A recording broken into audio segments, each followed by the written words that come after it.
pengalaman saya itu 2 jalan sahaja yang menghubungkan daripada luar negeri ke ni. Walaupun daripada Gua Musa, daripada LPT, dia balik ke jalan yang sama di negeri Kelantan. Jadi saya minta supaya pihak JKR mengenal pasti jalan-jalan yang patut dibinakan di negeri Kelantan, termasuk di Pasir Putih. Ya juga KL jam tiap hari. Jadi kita kena tengok dari sudut yang betul. Sebab kalau contohlah kalau kita besarkan jalan pun, kalau untuk guna setahun sekali pun, tak ada mana juga. Jadi bagi saya lah, makna kita kena hadapi lah. Lagipun bukan selalu, setahun sekali. Saya pun ada pengalaman waktu saya kerja Kuala Lumpur dulu macam tu juga. Tiap-tiap hari kena jam, lepas tu bila balik cuti, jam.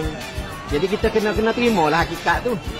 Kena terima hakikat. Dan saya rasa bagi orang yang ada semangat nak balik kampung ni, dia tak ada masalah jam.